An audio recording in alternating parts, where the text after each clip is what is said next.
This is the Sleep Historian.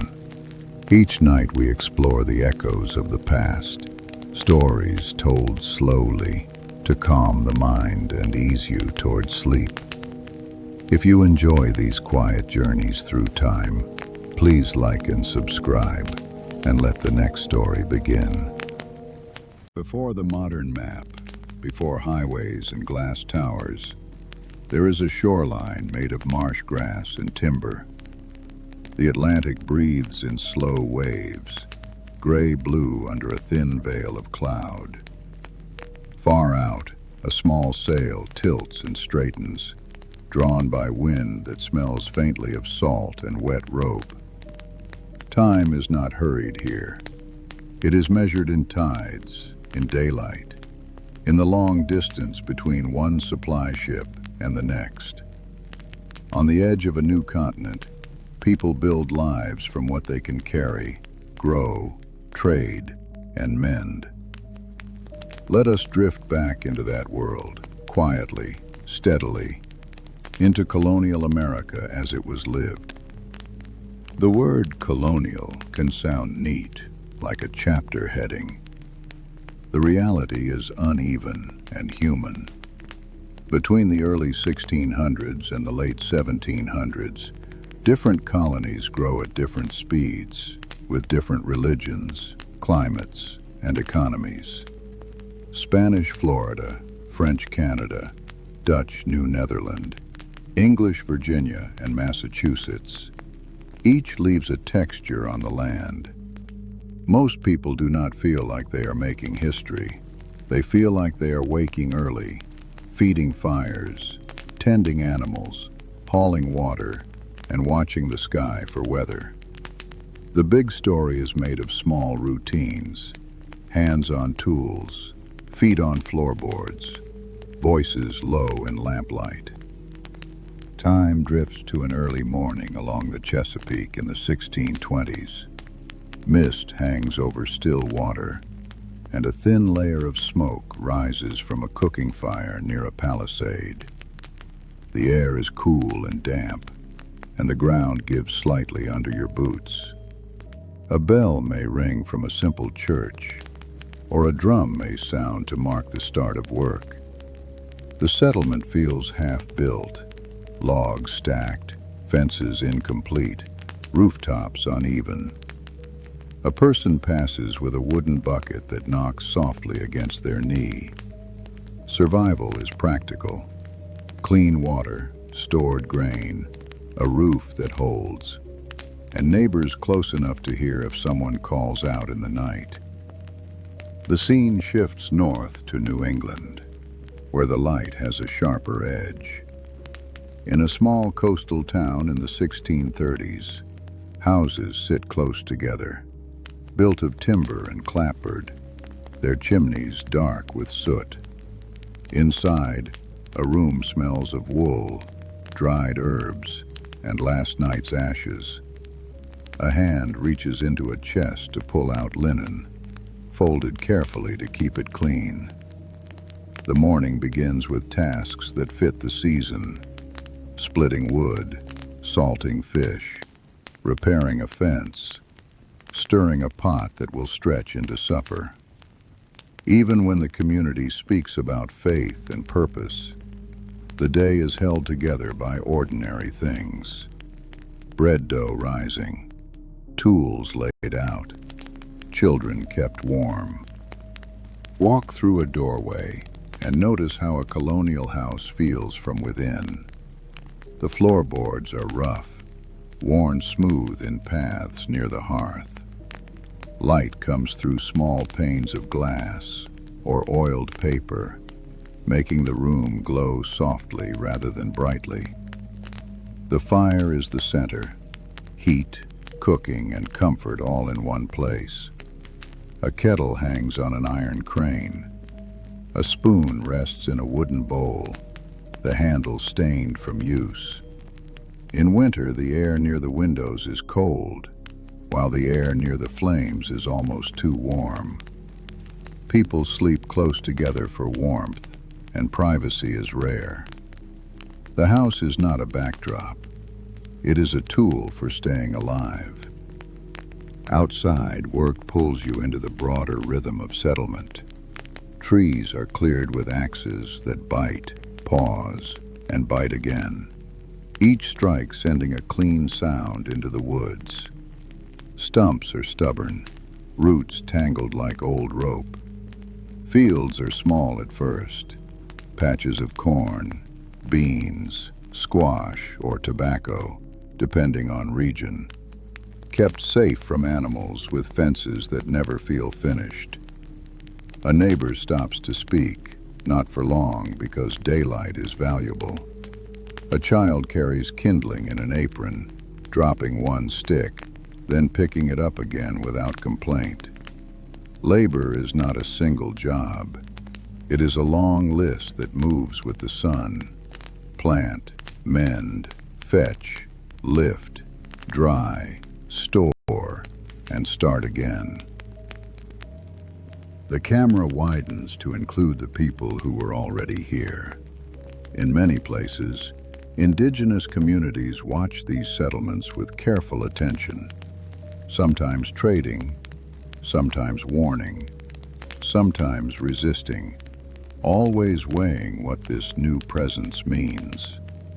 Along a riverbank, you see canoes pulled up onto mud, their surfaces dark with water. A trader lays out items, metal tools, beads, cloth, while others bring corn, furs, or knowledge of roots and seasons. Language moves slowly between gestures and shared words. A small detail holds the moment. A finger tracing a line on a simple map scratched into dirt.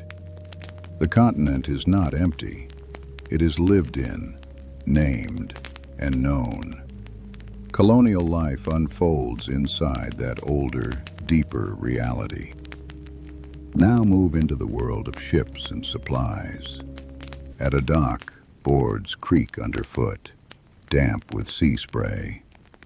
Barrels are rolled, ropes pulled tight, crates marked with ink. The smell is a mix of tar, fish, and wet wood. A clerk stands with a ledger, pen scratching as each item is counted. Flour, nails, cloth, rum, tools. You can hear gulls above and the low slap of water against hulls. The colonies depend on the Atlantic like a long, uncertain road. When a ship arrives, it changes a town's mood. News comes folded in letters. A new iron pot or a length of fabric becomes precious. People live with distance, delay, and the constant need to improvise. Life also has rules, some written, some spoken, many simply assumed. In a small meeting house or courthouse, the air is chilly and smells of damp wool. Men sit on benches, hats in hands. A local official reads aloud. Taxes, boundaries, disputes, punishments. The sound of paper turning is surprisingly loud. Beyond the door, a horse shifts and snorts, impatient. Colonial communities often lean on order because disorder feels dangerous. Yet beneath the rules, daily life remains complicated. Newcomers arriving, fields expanding, neighbors arguing, families growing. A quiet close-up lands on a wax seal pressed onto a document, soft wax cooling into permanence. In a world that changes quickly, people reach for structure. As the first chapter settles, notice how time feels. It is not measured by clocks for most people, but by tasks completed and weather endured. Evening arrives early in winter. Candlelight makes faces softer and corners deeper. A spoon scrapes a wooden bowl. A hand stitches by firelight, thread pulled through cloth with a small, steady sound. Outside, darkness collects around the house. and the wind finds gaps in the walls. Someone checks the latch twice. Someone adds one last log. In colonial America, comfort is often simple: warmth, food, and the knowledge that the roof will hold through the night. The day ends quietly, because tomorrow begins the same way. The scene shifts to a port town in the early 1700s, Boston, Newport, or Philadelphia, where the streets are narrow and alive with footsteps. The air holds smoke from chimneys and the sharp scent of salted goods. Shop signs swing gently above doors. A boot, a loaf, a painted ship. You pass a cooper's workshop where staves are fitted into a barrel with practiced taps. Nearby, a blacksmith's hammer rings against iron, bright sparks flaring and fading. A small detail anchors the moment. A boy carries a bundle of newspapers, ink staining his fingers. Town life is louder than farm life, but it is still built from manual skill, making, repairing, bargaining, and carrying. Step into a printing shop where the room smells of ink and oiled wood. Typepieces sit in trays like small metal teeth. The press creaks as a lever is pulled, and paper is laid out in careful stacks to dry. Printed words are power in this world. News of ships, laws, sermons, prices, and distant wars. A man pauses to read a fresh sheet, lips moving silently, then folds it and tucks it into his coat. Outside, people discuss what they heard, not always what they read. Information travels by voice as much as by paper. In colonial towns, conversations gather in taverns, markets, and churchyards, shaping opinions in the same slow way that streets are worn smooth, one step at a time. Taverns are more than places to drink. Walk into one near the harbor and feel the warmth push back the cold. The room is dim, lit by candles and the glow of the hearth. Wooden mugs thud softly on tables. The air smells of ale, stew, wet coats, and pine smoke. A traveler unrolls a letter. A sailor gestures with a rough hand as he tells a story of storms and strange ports. A local farmer listens, quiet, absorbing details he may repeat later. In the corner, a person scratches notes into a small book. Ship arrivals, debts, promises. Taverns are where business is arranged, rumors spread, and community held together. Even in the noise, there is an ordinary steadiness to it. The market is a different kind of gathering. Open air, layered sounds, practical exchange. You pass baskets of apples, bunches of herbs, salted meat wrapped in cloth, and fish laid on boards that glisten with moisture. The voices are close, overlapping, not angry, just busy. A woman tests a piece of fabric between her fingers, checking how it drapes. A butcher wipes a knife on an apron, then lays it down carefully. The economy of colonial America is not abstract. It is visible in objects: nails, molasses, candles, shoes, soap. And it is shaped by the Atlantic trade system. Goods moving in loops between Europe, Africa, the Caribbean, and the mainland. Not everyone benefits equally. Many suffer under it. The market continues anyway, because people must eat. Now step into a modest townhouse, where domestic work fills the hours. The kitchen is the heart, warm, busy, and smoky. A pot simmers. Bread rests near the hearth. A cat moves quietly along the wall, alert for scraps. Water must be carried in. Ashes must be cleared out. Clothes must be washed, dried, and mended. A close-up lands on hands kneading dough, pressing, folding, turning. Small motions repeated until the surface feels right. In many homes, children work early, fetching, sweeping, learning by doing.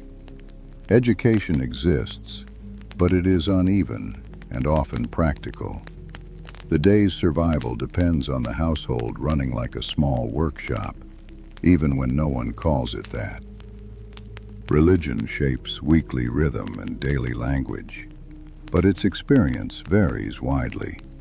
In a New England meeting house, the interior is plain: wooden benches, simple windows, a pulpit raised high.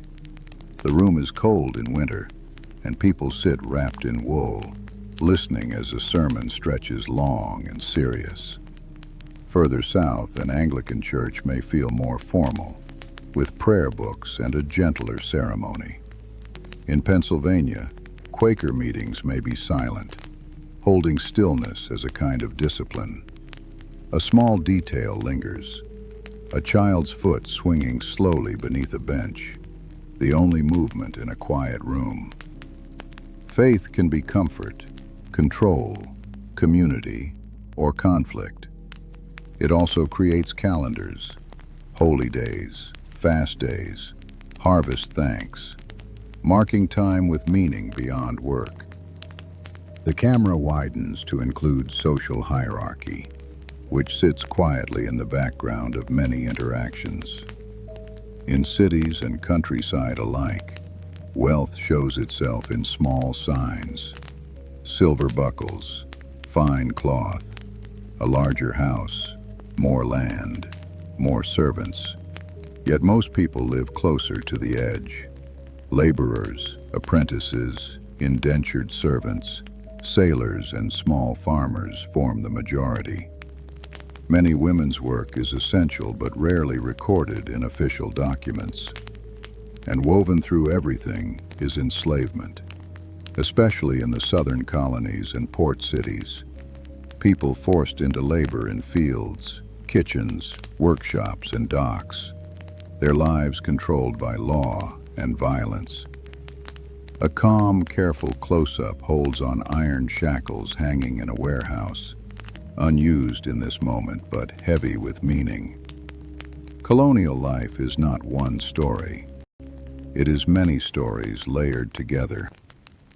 As evening falls in a town, lamps appear in windows like small, steady stars. The streets quiet a little. A watchman calls the hour, his voice drifting between buildings. Inside, a family eats from bowls that have been used for years, their surfaces dulled by spoons. A person checks the latch, then pulls a curtain tight against the cold. Somewhere nearby, a fiddle plays softly, or a hymn is sung low. The day ends not with a grand closing, but with fatigue and routine. Town life has movement and trade, but it is still bound to weather, to firelight, to the fragile line between enough and not enough. People sleep with tomorrow's tasks already waiting. Time drifts outward, away from harbors and into the interior. A farm in the mid-1700s sits between fields and woods, where the air smells of cut hay and damp earth. The house is small but solid, its walls marked by years of smoke and touch. Morning begins before full light. A rooster calls. A door opens with a low creak. Cold air pushes in. Someone steps out to check animals, the ground crunchy with frost or soft with mud depending on season. A close-up settles on a hand lifting a lantern, the flame trembling behind glass. Farm life is repetitive, but not dull. Each day's routine is shaped by weather, by growth, by illness, by the constant need to keep food coming and tools working. In spring, The work has a particular feeling, hope mixed with urgency. Soil is turned with plows pulled by oxen, slow and steady, hooves sinking, harness leather creaking. Seeds are dropped by hand, covered with dirt, then pressed down gently. The air is cool, and your breath is visible when you pause. Children pick stones from the field, piling them into walls that will outlast them. A woman carries water and checks young plants, fingers brushing leaves as if counting them. Farming is knowledge passed through bodies. When to plant, when to wait, how to read clouds, how to recognize pests. There is no guarantee, only effort. And yet by late summer, the same fields can become heavy with corn, wheat, or tobacco. Proof that patient labor can turn into sustenance. Food is not simply eaten. It is processed, preserved, and protected. Step into a cool cellar where the air smells of earth and stored apples. Jars are lined up, waxed and sealed. Salted meat hangs. Dried herbs are bundled and tied. In the kitchen, a pot bubbles, and steam fogs the window. Butter is churned with a slow, rhythmic motion, the sound soft and steady. A close-up lands on a knife spreading fresh butter onto coarse bread, the surface uneven and warm. On many farms, meals are simple but filling. Cornmeal, beans, seasonal vegetables, pork when available. Spices are rare for some, common for others depending on trade and wealth. The point is not novelty. The point is keeping bodies strong enough to work. Clothing tells its own story. In a room lit by late afternoon sun, cloth is cut and stitched by hand. Linen shirts, wool skirts, patched trousers, garments made to last and repaired until they cannot be repaired again. The air smells faintly of lanolin and soap. A needle slides through fabric with a tiny sound, then pulls thread tight. Shoes are valuable and often stiff, shaped by use. In winter, layers matter. In summer, sweat soaks collars and sleeves, and people wash what they can when water and time allow. Fine clothes exist, especially in cities and among the wealthy, but most colonists wear practicality. Their bodies move through work, and the fabric is designed to follow, not to impress. Even so, a clean shirt on Sunday can feel like a quiet luxury. Illness is a constant presence, approached with a mix of folk knowledge, local remedies, and emerging medical ideas. In a small room, a bowl of water sits near the bed, its surface still. Dried plants hang from rafters, sage, yarrow, mint. A person crushes something in a mortar, the smell sharp and green. Doctors exist, but access depends on money and distance, and treatments can be uncertain. Midwives play crucial roles, carrying skill and calm into moments of fear. Smallpox moves through communities in waves, sometimes resisted by early inoculation practices that spread in the colonies during the 1700s. The world feels fragile in these moments, but not always frantic. A close-up holds on a hand resting on a forehead, checking warmth. Simple care in a complicated time. Education and literacy vary widely, but learning is everywhere. In a one-room schoolhouse, light falls across a slate board and a few rough desks. Children repeat letters and numbers, their voices soft, then louder, then soft again. A teacher corrects gently, tapping the slate with a stick. Yet many learn outside formal school, apprenticeships in shops, skills on farms, knowledge passed at the hearth. A boy might learn to plane wood until it feels smooth under the palm. A girl might learn to measure cloth and keep household accounts, ink staining fingertips. Books are prized, but not common in every home. The Bible, an almanac, and a few practical texts might be enough to anchor reading. In colonial America, education is often designed to serve life, work, faith, trade, rather than to explore for its own sake. Now drift toward the frontier edge, where settlement thins and the woods press closer. A cabin sits near a creek, smoke rising straight in calm weather. The forest is full of sound, birds, wind in leaves, distant water. Here, the boundary between daily routine and danger can feel narrower. People hunt, trap, and trade. They also negotiate, conflict, and sometimes fight with neighboring communities as land pressures grow. Forts appear, wooden walls, watchtowers, and guarded gates, especially during times of war between European empires and their allies. A small detail grounds the tension: a musket leaning in a corner, metal cold to the touch, used as a tool as much as a weapon. The frontier is not endless adventure. It is isolation, labor, and the constant need to plan. As the chapter ends, let the camera pull back to show how colonial life is shaped by geography. New England has rocky soil and strong maritime trade. The middle colonies grow grain and support bustling ports. The southern colonies develop plantation economies tied to tobacco, rice, and indigo, powered by enslaved labor. Along the backcountry, farms and small settlements spread into valleys and ridges. The colonies are connected, but not uniform. A calm close-up settles on a simple map drawn on paper, edges worn, ink slightly faded, rivers, towns, roads, and blank spaces. People live inside these lines without always knowing where the future will bend them. For now, life continues. Work, worship, trade, family, and the slow passing of seasons.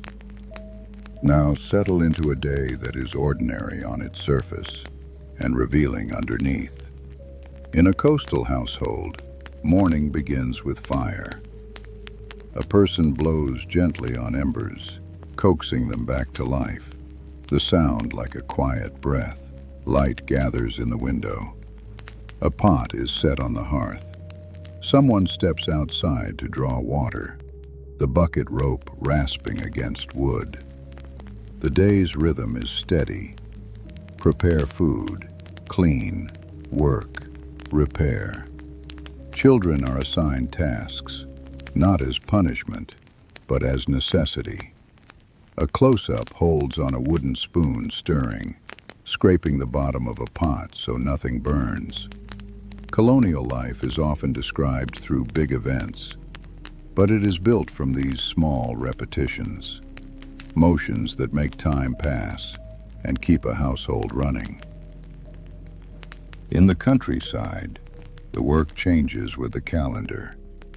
Summer haying brings long daylight and the sweet smell of cut grass.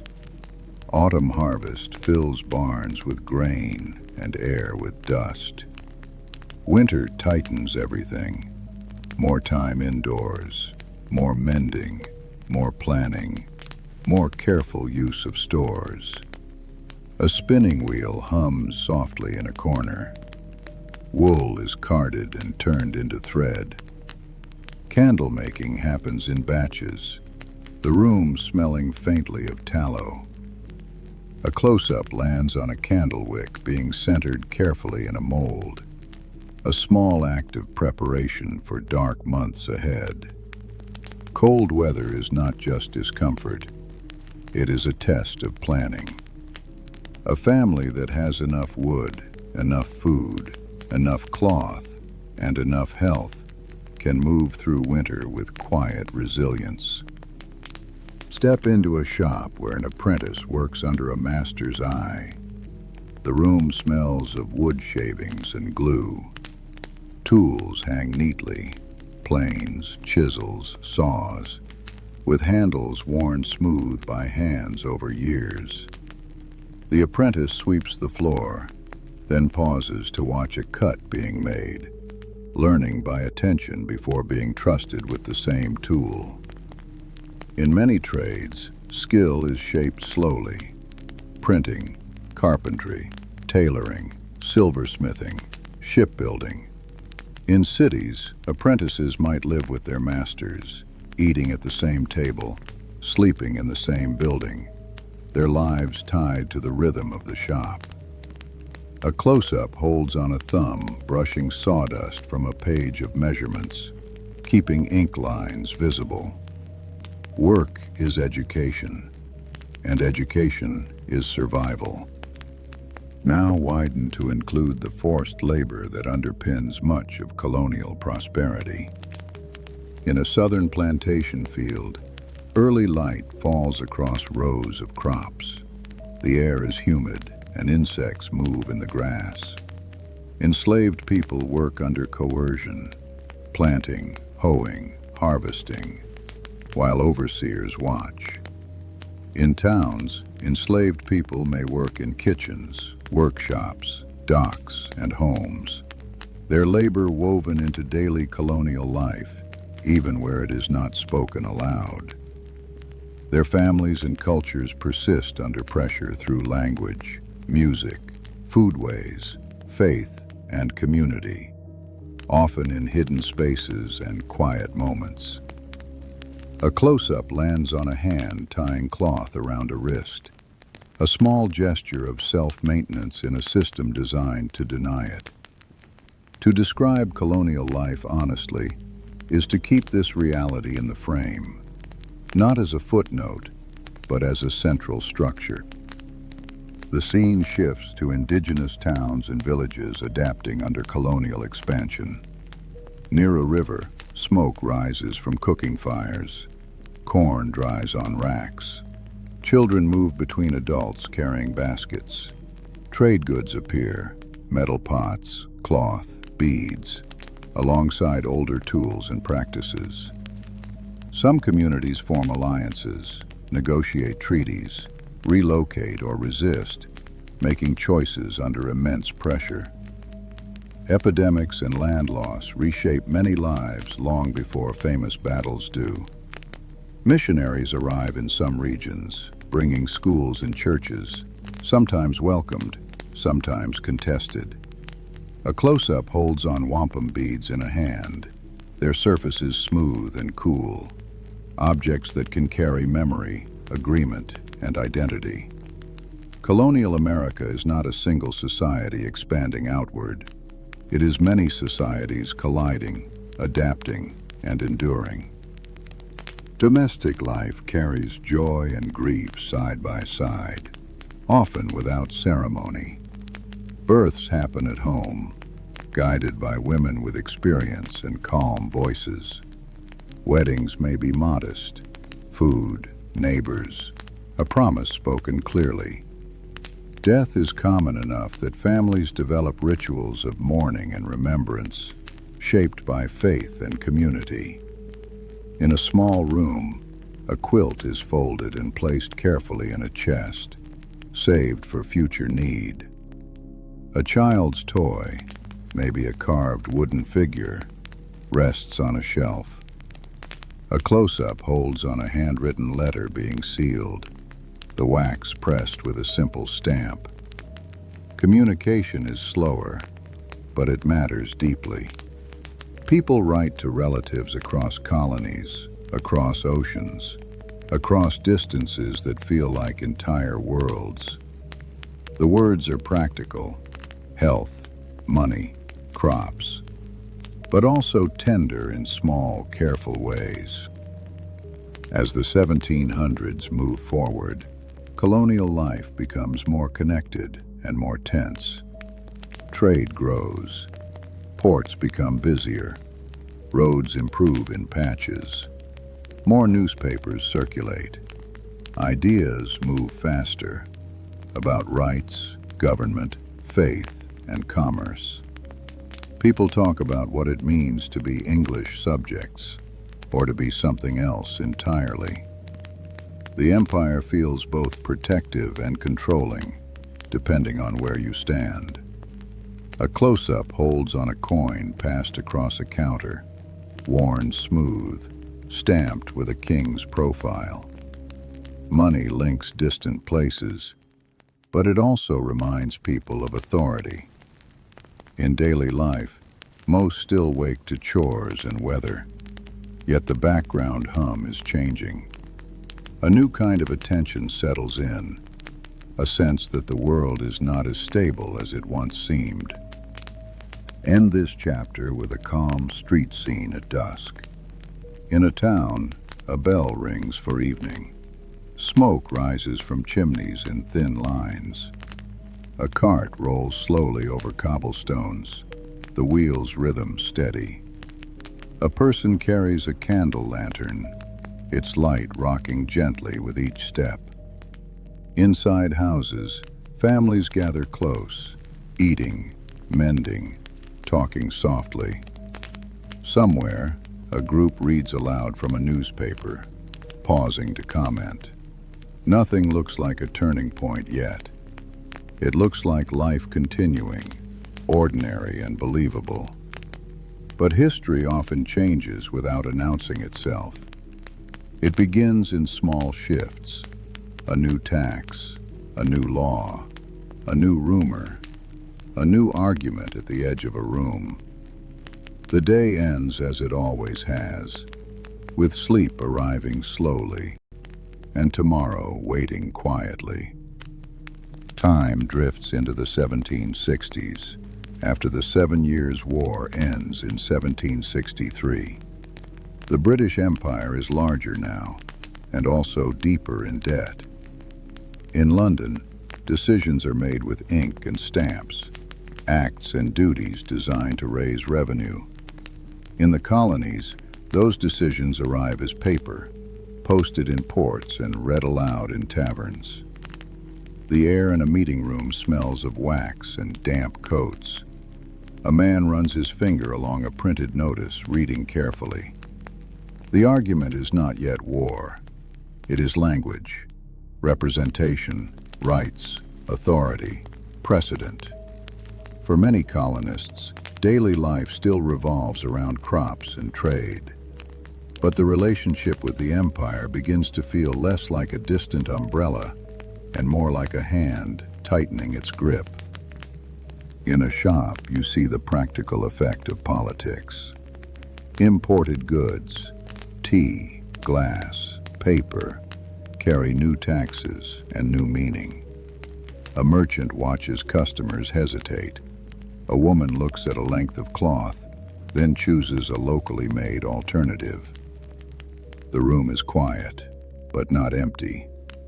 Boycotts spread through towns, organized by committees and neighbors, often supported by women who control household purchasing. A close-up holds on a spinning wheel turning, thread drawn out smoothly, homespun cloth becoming a symbol as well as a necessity. In taverns and churches, people discuss whether protest can remain orderly. Some urge patience, others demand action. The mood is still restrained, but it carries an edge, like cold air moving under a door. The scene shifts to Boston in winter, where the harbor looks like dull metal under cloud. British soldiers are present in the streets after 1768, their red coats bright against gray buildings. Boots scrape on frozen ground. A child watches from a doorway, half curious, half wary. Tension grows not in grand speeches, but in daily frictions.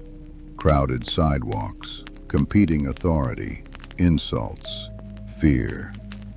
In March 1770, a confrontation turns deadly in what will be called The Boston Massacre. Describe it calmly. A confused, tight moment. Shots fired. People falling. The shock afterward. A close-up holds on fresh snow marked by footprints, then disturbed, then trampled. The event becomes propaganda, argument, and memory all at once, carried in prints and in stories told by firelight. In the years that follow, colonial life continues under a strange double layer. Ordinary routines on the surface, political organization underneath. Committees of correspondence exchange letters between towns, spreading information and coordinating response.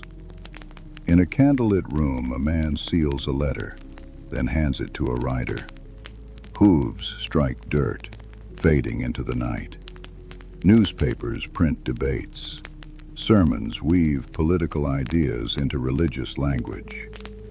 People choose sides quietly at first, loyal to the crown, committed to reform, or leaning toward independence.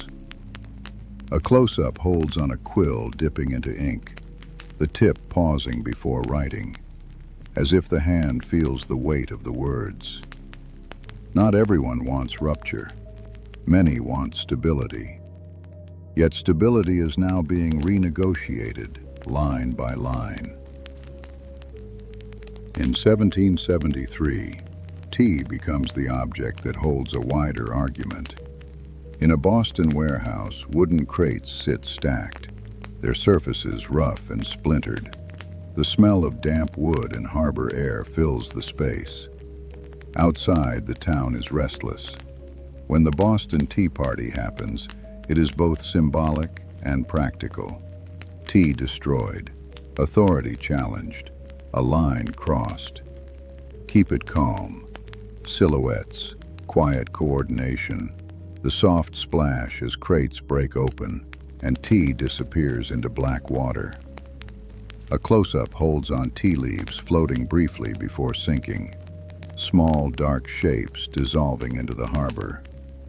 The British response, the coercive acts, called the intolerable acts in the colonies, tightens control. Boston's port closes. Daily life is affected immediately.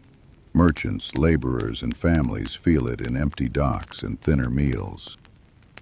The colonies respond with meetings and networks that grow into something larger. In 1774, delegates gather at the First Continental Congress in Philadelphia. Picture a room with tall windows, dust in light beams, and papers spread on a table. Men speak formally, but the emotions underneath are human. Fear of chaos, anger at control, hope for unity. Outside, carts roll and horses stamp, life continuing around the political center. A close-up holds on a hand smoothing a document's edge, keeping it flat, as if neatness could keep the future orderly. Back in towns, people train in militia companies, drilling with muskets on greens and fields. It is not full war yet. It is preparation, and preparation changes how ordinary days feel. The air is the same. The attention is different. In early 1775, the tension sharpens around supplies, powder, weapons, stores. British troops move with purpose. Riders carry warnings. In April, at Lexington and Concord, shots are fired. The shot heard round the world, as later memory will call it. Keep it measured. Dawn light, cold air, a green with men standing uncertainly, a moment of confusion, then sound and smoke. The day's ordinary birdsong continues between volleys. A close-up holds on a hand trembling slightly as it tries to pour powder. The movement small, but revealing. Afterward, militia gather in larger numbers. Roads fill with men walking, shoulders squared, faces tight. The shift is real. Colonial life is no longer just work and trade under empire. It is conflict, and it will reach into every household. As war approaches, daily life takes on the shape of waiting. In towns, people listen for news. In farms, they continue planting because food cannot pause. Women manage households with men absent, balancing labor and fear. Enslaved people hear rumors of freedom and weigh impossible choices, as both British and Patriot sides make offers and promises that are not always kept. Indigenous nations consider alliances, trying to protect lands and autonomy in a war that threatens both. A close-up holds on a pair of shoes being repaired, thread pulled through leather, not tightened. Because even as history turns, feet still need covering. The emotional tone stays steady, a quiet edge, a steady breath, the sense of a world shifting under familiar routines. Now enter the turning point fully. The Revolutionary War, beginning in 1775 and stretching into 1783. The central event is not a single battle, but a long period where ordinary life is repeatedly disrupted. In a small town, church bells ring not just for worship but for alarms. Men march past fences. Women watch from doorways, hands folded tight. The air smells of smoke from cooking fires and sometimes distant gunpowder. Supplies become precious: salt, cloth, iron, paper. A close-up holds on a spoon scraping the bottom of a pot, the sound sharper in a quieter kitchen. People adapt. They substitute. They reuse. They wait for letters. War enters life in practical ways: missing hands, empty shelves, and the constant pressure of uncertainty. The camera shifts to a winter camp where soldiers live in rough conditions. Think of Valley Forge in 1777-78. Not as a legend, but as cold weather, damp ground, and long endurance. Tents and huts sit in rows. Smoke rises weakly from chimneys. Boots are patched. Blankets are thin. The soundscape is subdued. Coughing, chopping wood, distant orders. A close-up holds on a needle pushing through cloth as a soldier repairs a torn sleeve, fingers stiff from cold. Leadership matters here. Washington holding the army together, officers drilling troops, systems forming under stress. Help also comes from abroad: French supplies, French officers, and eventually a formal alliance in 1778. The war is both local and international. Yet each night, a man still needs warmth, and each morning, he still needs food. Back in cities, the war can feel like occupation, divided loyalties, and complicated survival. New York, held by the British for much of the war, becomes crowded with soldiers, refugees, and displaced people. Philadelphia changes hands. Charleston falls in 1780. In these places, daily life becomes careful. Who you speak to, what you say, what you buy, which side you appear to support. A close-up holds on a candle flame reflected in a window, while voices outside pass by. For enslaved people, the war opens paths and risks. Thousands seek freedom with the British, especially after proclamations like Lord Dunmore's in 1775, and later British policies promising liberty to those who flee. Others remain trapped. Many face betrayal. This is not a clean story. It is human lives moving through a storm of promises, and power. The turning of the war becomes visible in 1781 at Yorktown, where American and French forces surround Cornwallis. Picture trenches in soft earth, the air damp with autumn. Cannon fire exists, but hold it calmly. Distant thuds, smoke drifting, not sensational, just persistent. A close-up rests on a hand passing a canteen, water sloshing inside, the simplest relief. The French fleet's control of the Chesapeake matters here. Geography and timing decide outcomes as much as courage does. When Cornwallis surrenders in October 1781, the war is not instantly over, but the end becomes imaginable. News travels by letter and rumor. People feel it in the way conversations soften, in the way shoulders lower slightly.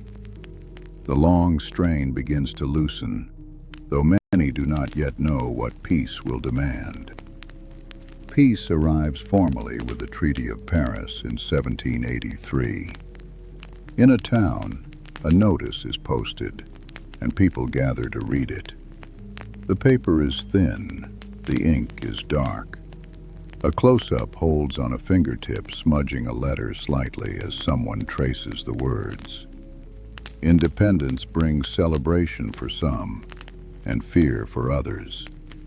Loyalists, those who supported the crown, often face suspicion, loss of property, or the choice to leave.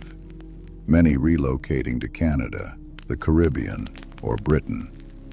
Enslaved people face a harsh reality. Freedom is not universal in the new nation. Some gain liberty, many do not, and slavery remains entrenched, especially in the South. Indigenous nations face intensified pressure as American settlement pushes westward, now less restrained by British policy. The war's end is not a tidy closing. It is a pivot into new struggles.